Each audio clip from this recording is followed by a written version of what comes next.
Hay un callejón en Guanajuato capital donde miles de personas se besan cada año convencidas de que están repitiendo una historia de amor real. No existe ningún documento que la confirme. Y eso, te lo prometo, es de lo menos extraño que vamos a encontrar hoy en este estado. Hay un pueblo entero que 2 veces en su historia se quedó completamente vacío, hay un museo construido alrededor de figuras de barro que, si fueran reales, obligarían a reescribir la historia de la humanidad. Y hay un cerro donde un avión mexicano bombardeó, por órdenes del propio presidente de la República, una estatua de Cristo. Si crees que ya conoces Guanajuato porque has visto sus callejones de cantera en fotos, espera a ver lo que sigue. Empezamos en el número 13, y subimos. No te despegues de la pantalla porque aquí en México Redescubierto TV estamos para desenterrar esas historias que pocas personas saben y no se atreven a contar. Comenzamos. A Guanajuato lo conocemos por sus calles empinadas, por el Cervantino, por las momias y por ser, junto con San Miguel de Allende, uno de los rincones más fotografiados de México. Lo que casi nadie cuenta es que ese mismo estado, debajo de las postales, guarda pueblos fantasma, fraudes arqueológicos, inundaciones que mataron a decenas de personas y leyendas que la gente sigue tomándolo bastante en serio como para cruzar un puente con un rosario en la mano. Vamos a recorrer ese otro Guanajuato, el que no cabe en una postal de cantera rosa ni en un carrete de fotos de Instagram, y si conoces alguna de estas historias de primera mano, o tienes una versión distinta, cuéntamelo en los comentarios, porque en este estado casi cada pueblo tiene su propia variante de lo que vamos a contar. Empezamos en el número 13, en Tarimoro, un municipio pequeño al sur del estado cuyo nombre viene del purépecha y significa, más o menos, lugar donde se cultiva la tuna.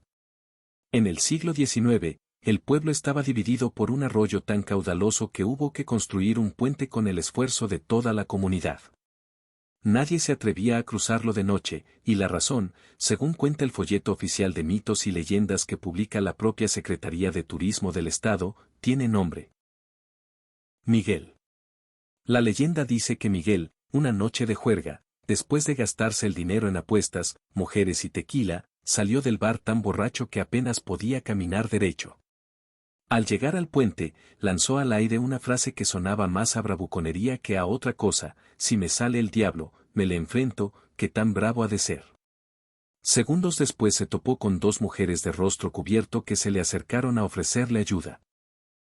Lo que pasó después varía según quien te lo cuente, pero el final siempre es el mismo. Desde entonces, en Tarimoro, cruzar ese puente de noche se hace con un rosario en una mano y la estampita de un santo en la otra. Yo no sé tú, pero a mí esa imagen, la de un pueblo entero todavía persignándose frente a un puente por algo que le pasó a un solo hombre hace casi 2 siglos, me parece de las cosas más honestamente extrañas que hemos encontrado en esta serie. Lo que más me llama la atención es que esta no es una historia que alguien se inventó para atraer turistas, viene recogida, con nombre de quien la contó originalmente y de quien la transcribió, en el libro de mitos y leyendas que el propio gobierno del estado publica como parte de su material oficial. Cuando hasta la burocracia decide documentar por escrito que el diablo se le apareció a alguien, algo me dice que la historia se la toman más en serio de lo que cualquier folleto turístico admitiría en voz alta. Subimos al número 12, Yuriria, un pueblo mágico cuyo nombre, en purépecha, significa literalmente lago de sangre. El origen del nombre no tiene nada que ver con violencia, sino con agua. En 1548, el fraile Agustino Diego de Chávez dirigió la construcción de un canal que desvió las aguas del río Lerma para inundar un humedal y crear, de manera completamente artificial, la laguna de Yuriria, considerada la primera gran obra hidráulica de toda América Latina. Estamos hablando de ingeniería del siglo XVI funcionando, de alguna forma, todavía hoy. Junto a la laguna se levanta el ex-convento de San Pedro y San Pablo, construido como una fortaleza de verdad, con muros gruesos y ventanas mínimas, porque la zona estaba lejos de ser pacífica cuando se edificó. Si te acercas lo suficiente a sus puertas todavía puedes ver las marcas que dejaron las flechas chichimecas durante un ataque real en 1588. No es una leyenda adornada para turistas. Son cicatrices de madera centenaria que sobrevivieron a un asalto que pudo haber terminado con el convento entero. Hoy puedes recorrer la laguna en lancha, comer pescado recién sacado del agua y comprar canastas tejidas por artesanos locales con fibra de tule, una tradición que pasa de generación en generación desde que la laguna existe. Esa misma laguna, sin que nadie lo planeara, terminó convertida en refugio de decenas de especies de aves migratorias. Un canal construido en el siglo XVI para regar sembradíos acabó creando, sin querer, uno de los humedales más activos del centro de México, y nadie, mientras observa los pájaros desde la orilla, se acuerda de mencionar que el nombre del lugar significa, literalmente, lago de sangre. Esto apenas empieza, y entre más subimos, más raro se pone. Número 11.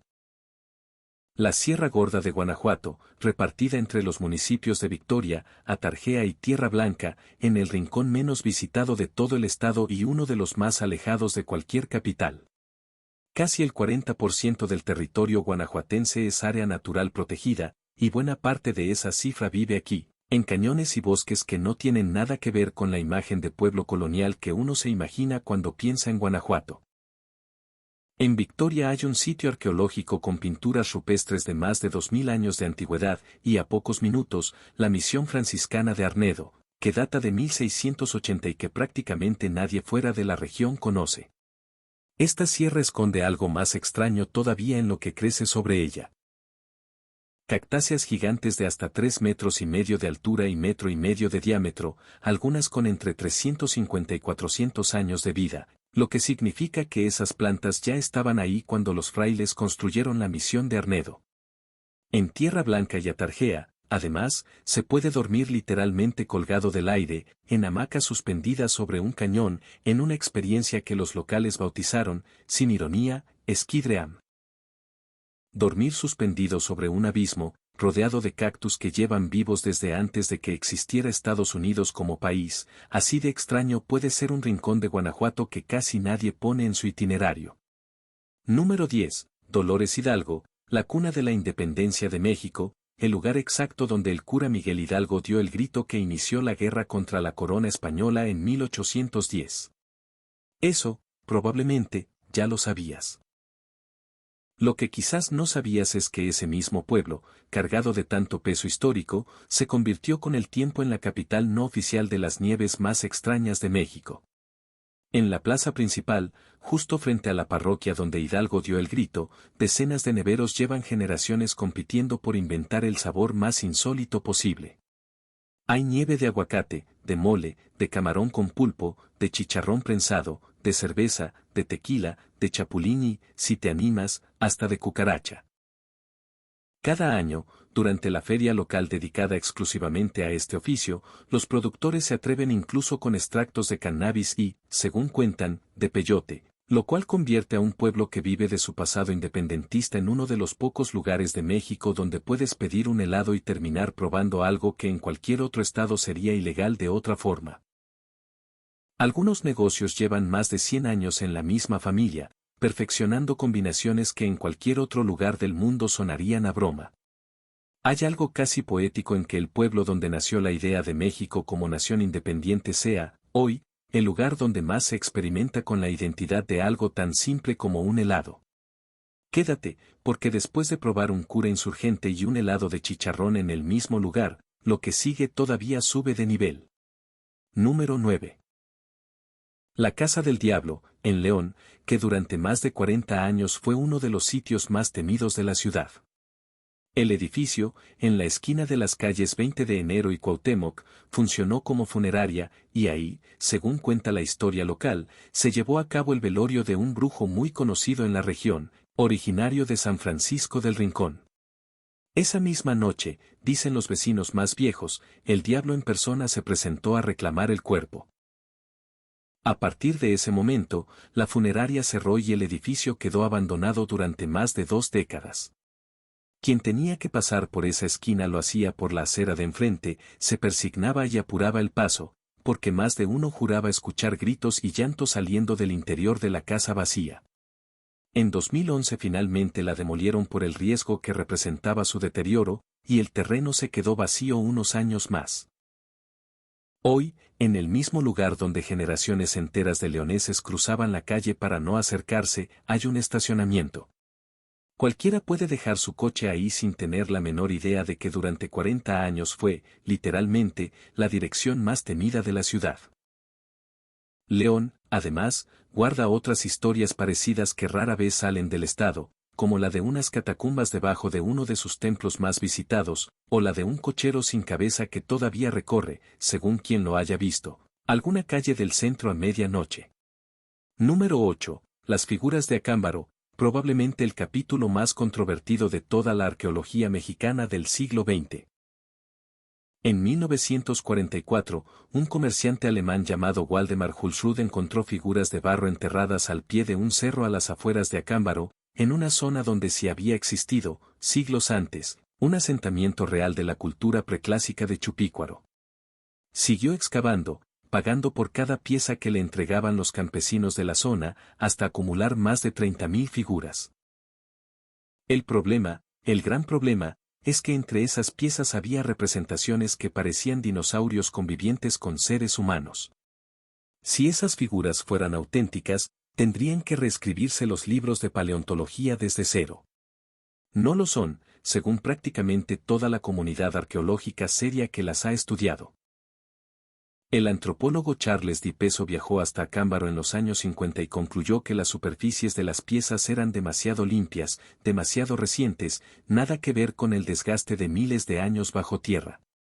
Su teoría es que los campesinos, al ver que les pagaban por pieza, sencillamente empezaron a fabricarlas. Aún así, casi 80 años después, sigue existiendo en Acámbaro un museo dedicado por completo a Hulsrud y su colección, donde un grupo reducido pero persistente de creyentes defiende su autenticidad hasta el día de hoy. La controversia llegó incluso a Estados Unidos. En 1955, un historiador convencido de que las piezas eran genuinas organizó una exposición en el Museo de la Universidad de Pensilvania bajo un título que resume todo el debate, arte auténtico o de historieta. En 1969 se intentó fechar algunas piezas con métodos científicos y los resultados, lejos de cerrar la discusión, terminaron generando todavía más dudas sobre el sitio donde realmente se habían enterrado.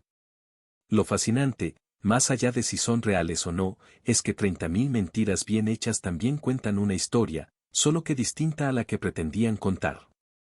Antes de seguir, déjame pedirte algo rápido. Si te está latiendo este recorrido, dale a suscribirte a El México Redescubierto TV. Hacemos esto porque hay demasiados rincones de México, como Acámbaro o Tarimoro, que se quedan fuera de cualquier itinerario turístico, y mientras más gente nos siga, más fácil es que esas historias lleguen a alguien que de verdad quiera escucharlas. Seguimos. Número 7. Mineral de Pozos, el pueblo fantasma más famoso de Guanajuato, hoy convertido en pueblo mágico, pero que se quedó completamente vacío no una, sino dos veces a lo largo de su historia. Fundado en 1576 con el nombre de Palmar de la Vega, fue primero refugio de misioneros jesuitas antes de convertirse, ya en plena época colonial, en un centro minero que llegó a tener más de 360 minas de las que se extraía oro, plata, hierro, bronce y mercurio. Durante el Porfiriato fue tan próspero que cambió su nombre a Ciudad Porfirio Díaz y llegó a tener decenas de miles de habitantes, con ferrocarril, teatro y tiendas que importaban mercancía directo de Europa. La caída llegó por etapas, primero la Revolución, después la Guerra Cristera, y finalmente, en 1926, el golpe que terminó de vaciarlo. Al intentar reactivar algunas minas con estudios de subsuelo insuficientes, las explosiones de prueba rompieron un manto acuífero subterráneo e inundaron las galerías más productivas, matando a un número de trabajadores que las distintas fuentes ya ni siquiera coinciden en precisar. Las compañías mineras, sin forma de reparar el daño, simplemente se fueron, dejando atrás haciendas, hornos y casonas enteras. Para mediados del siglo XX, Mineral de Pozos tenía apenas un par de cientos de habitantes, lo bastante poco como para cruzar el pueblo de un lado a otro sin encontrarte con una sola persona. En una de sus colonias, la gente todavía cuenta la leyenda de una cueva donde, dicen, vive el propio diablo, una historia que la mayoría de los visitantes que llegan por las casonas y la lavanda nunca llega a escuchar. Hoy puedes caminar entre los restos de los hornos de fundición de Santa Brígida o meterte en los túneles de la mina San Rafael, y es difícil no pensar que estás caminando, literalmente, sobre un pueblo que la tierra se tragó 2 veces. Lo más curioso es lo que decidió crecer entre esas ruinas: campos de lavanda, huertos donde se produce colonche, un fermentado de tuna roja que pocos fuera de Guanajuato conocen, y una cocina que todavía sirve escamoles y gusanos de maguey, como si los últimos 100 años de abandono nunca hubieran interrumpido la tradición, como si el pueblo, después de 2 abandonos, hubiera decidido que la siguiente riqueza que sacara de su tierra no fuera metal, sino flores y comida. Número 6. Las 7 luminarias, en Valle de Santiago, al sur del estado, posiblemente el lugar más visualmente extraño de todo Guanajuato y, sin embargo, a poco más de hora y media de San Miguel de Allende. Se trata de un conjunto de cráteres volcánicos, técnicamente conocidos como mahares, formados por explosiones violentas donde el agua subterránea entró en contacto con magma ascendente, hoy protegidos bajo la categoría de Área Natural Protegida Región Volcánica 7 Luminarias. La gente de la región los llama simplemente ollas, y cada una tiene su propio carácter. La alberca, con 750 metros de diámetro, es la más grande y la más famosa, con aguas que nadie ha terminado de medir en profundidad. La Cíntora tiene agua salada, como si fuera mar, y los locales le atribuyen propiedades curativas. En la olla de Álvarez se han encontrado pinturas rupestres y vestigios de entierros purépechas. La leyenda local más persistente habla de un monstruo acuático llamado Chac que viviría en el fondo de la alberca, y hay quienes hablan también de luces extrañas y avistamientos en el cráter de Rincón de Parangueo, suficientes como para que la zona entera se haya ganado fama de mística entre quienes la visitan. Algunos guías incluso aseguran que los 7 cráteres principales están alineados con las estrellas de la Osa Mayor, razón por la que terminaron llamándose luminarias. Lo cierto, lo comprobado por geólogos, es que estamos parados sobre un campo volcánico real que hace miles de años explotó desde abajo, y que hoy, convertido en lagunas tranquilas rodeadas de cactáceas, no deja ni rastro visible de la violencia que lo formó. Algunos cráteres, como la Olla Solís, se usan hoy para cultivar hortalizas en su interior, aprovechando un microclima distinto al del resto del valle, mientras que otros sirven para practicar rapel descendiendo por las mismas paredes que un día fueron la boca de una explosión. Si este recorrido te está gustando, compártelo con alguien que de verdad disfrute este tipo de historias. Lo más fuerte de Guanajuato todavía está por venir. Número 5. El santuario de Atotonilco, a solo 20 minutos de San Miguel de Allende, un templo que la mayoría de quienes visitan esa ciudad nunca llegan a conocer, a pesar de que la UNESCO lo declaró Patrimonio de la Humanidad en 2008, junto con la propia San Miguel. Por fuera parece una fortaleza de muros gruesos y poco que ver. Por dentro, sus paredes y bóvedas están cubiertas, de piso a techo, por murales tan elaborados que le ganaron el apodo de la Capilla Sistina de América. A un artista queretano, Miguel Antonio Martínez de Pocasangre, le tomó más de 30 años de su vida pintarlos. Más allá del arte, lo importante de verdad pasó aquí el 16 de septiembre de 1810. Fue en este santuario, fundado en 1740 por un sacerdote que quería replicar el Santo Sepulcro de Jerusalén, donde el ejército insurgente de Miguel Hidalgo tomó el estandarte con la imagen de la Virgen de Guadalupe que usarían como bandera en toda la Guerra de Independencia. Es, literalmente, el lugar donde nació el símbolo visual del movimiento que terminó dándole forma al México que conocemos.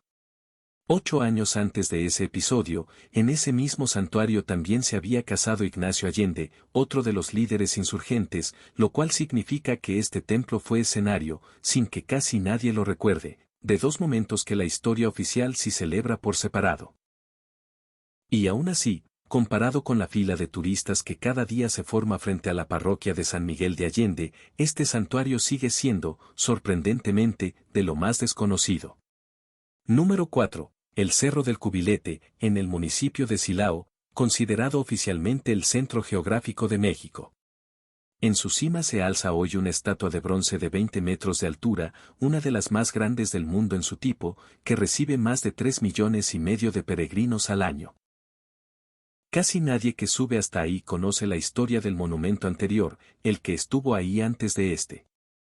En 1928, en plena Guerra Cristera, el presidente Plutarco Elías Calles ordenó destruir el primer monumento a Cristo Rey que se había levantado en ese mismo cerro.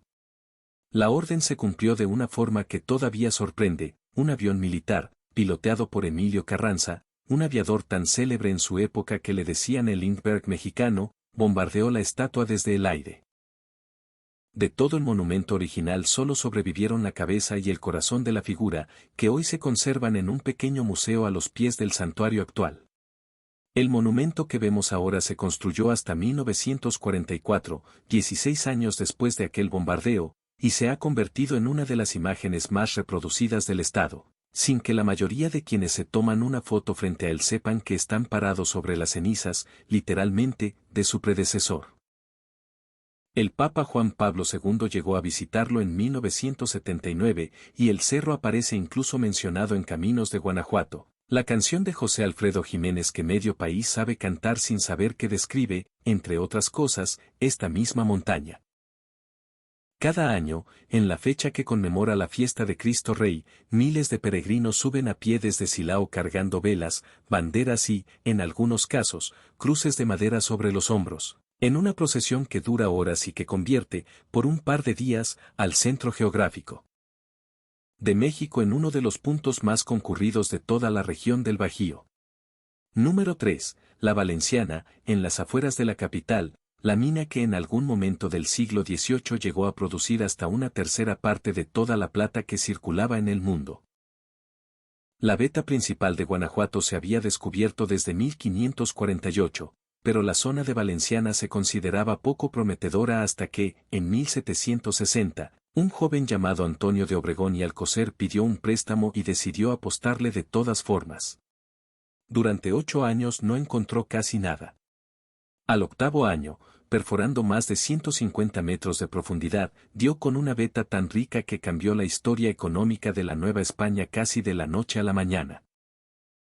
El tiro principal llegó a superar los 500 metros de profundidad y trabajaban en él más de 10.000 personas, en su mayoría indígenas y esclavos africanos, sometidos a jornadas de hasta 18 horas vestidos apenas con un calzón de manta, expuestos constantemente a la silicosis. Esa riqueza, construida literalmente sobre cuerpos humanos, financió el templo de San Cayetano, una iglesia tan ricamente decorada que cualquiera que la visite hoy pensaría que pertenece a una capital europea y no a la entrada de una mina. El rey Carlos III de España le otorgó a Obregón el título de conde de la Valenciana en 1780. En 1817, durante los últimos años de la Guerra de Independencia, el general insurgente Francisco Xavier Mina intentó tomar la ciudad de Guanajuato y, al ser derrotado, sus tropas en retirada prendieron fuego al tiro general de la mina, causando pérdidas que en su momento se consideraron incalculables. Lo que ningún título nobiliario menciona es a las miles de personas que, ahí abajo, en la oscuridad y a base de tos y de plata, nunca llegaron a ver ese privilegio. Hoy puedes bajar tú mismo a 2 de esos antiguos accesos, la Bocamina de San Cayetano y la de San Ramón, y sentir, aunque sea por unos minutos con casco y lámpara, una versión turística y segura de lo que para ellos fue toda una vida. Número 2. La gran inundación de 1905, la peor tragedia natural en la historia de la ciudad de Guanajuato.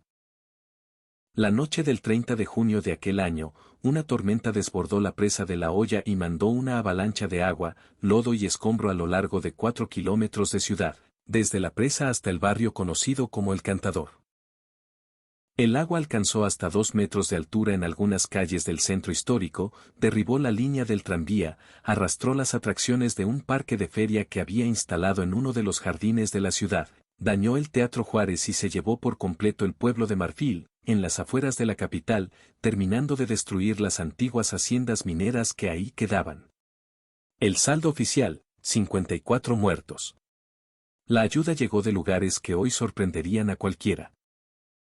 Entre los donativos que recibió la ciudad para reconstruirse estuvo uno enviado personalmente por el Kaiser Guillermo II de Alemania. Hoy, si caminas por el centro de Guanajuato, todavía puedes encontrar placas discretas en algunas fachadas que marcan, en silencio, la altura exacta que alcanzó el agua aquella madrugada. En Marfil, Convertido ahora en una zona residencial tranquila, las ruinas de las viejas haciendas de beneficios siguen ahí, entre jardines y casas modernas, como cicatrices que nadie se ha molestado en borrar del todo. Es curioso cómo una ciudad que vive del turismo y de mostrar su lado más bonito guarda, a la vista de cualquiera que se fije, el recordatorio de la peor noche de su historia. Y es todavía más curioso que el riesgo nunca se haya ido del todo. La misma presa de La Hoya se ha desbordado de nuevo en años recientes, recordándole a la ciudad, cada vez que llueve fuerte, que está construida en el fondo de un valle estrecho que la naturaleza diseñó para que el agua corra exactamente por donde hoy caminan los turistas. Y llegamos al número 1, el lugar más fotografiado de todo el estado, y probablemente el que esconde la sorpresa más incómoda de esta lista. El Callejón del Beso, en el corazón de Guanajuato capital, es quizás la imagen más repetida de todo el estado, dos balcones tan cercanos entre sí que casi se tocan y una tradición que asegura que besarte ahí, parado en el tercer escalón, te garantiza años de buena suerte en el amor. La historia que todo mundo cuenta habla de dos jóvenes enamorados, generalmente llamados Carmen y Luis o Ana y Carlos según quien la narre, separados por la diferencia de clase social, hasta que el padre de ella, furioso al descubrirlos, termina la historia con una daga. Ni siquiera el premio por besarse ahí es el mismo en todas las versiones, unos hablan de 7 años de buena suerte en el amor, otros de 15, y nadie se ha puesto de acuerdo en cuál de los dos números es el correcto. Nadie te dice esto mientras haces fila para tomarte la foto, no existe ningún documento histórico que confirme que esa pareja existió jamás. Los nombres cambian de versión a versión, los detalles cambian, y los historiadores de la ciudad coinciden en que el callejón es, simplemente, resultado del crecimiento desordenado de una ciudad minera construida sobre topografía imposible en el siglo XVIII, no de ningún diseño romántico. La verdadera historia, la que sí es completamente real, es más reciente y mucho menos bonita. Hace unos años, la dueña de la casa donde está uno de los dos balcones cerró el acceso por completo, cansada de los fotógrafos que cobraban a los turistas por dejarlos posar ahí, y desde entonces cuelga carteles en la puerta que dicen, sin rodeos, murió la ley. Llegó incluso a denunciar penalmente a algunos de esos fotógrafos por acoso, lo cual significa que el conflicto más documentado, más verificable y con más testigos de todo el Callejón del Beso no tiene nada que ver con dagas ni con balcones del siglo XVIII, sino con quien tiene derecho a cobrar por una foto en pleno siglo XXI. El amor de la leyenda nunca tuvo nombre real ni fecha confirmada. El pleito por el dinero que genera, ese sí es completamente verificable. Y eso es todo. 13 lugares, un estado que la mayoría cree conocer de memoria por sus calles de cantera y sus festivales, y la sensación de que el verdadero Guanajuato empieza justo donde termina la postal. Ahora te toca a ti, de estos 13 lugares, ¿cuál no tenías idea de que existía, y cuál cambia, para ti, la forma en que vas a ver Guanajuato la próxima vez que lo visites? Cuéntamelo en los comentarios, porque de ahí salen las ideas para los próximos estados de esta serie. Y a veces está parado justo en medio de la fila de turistas, sonriendo para la foto, esperando que alguien se atreva a preguntar si la historia que están repitiendo es, en realidad, cierta.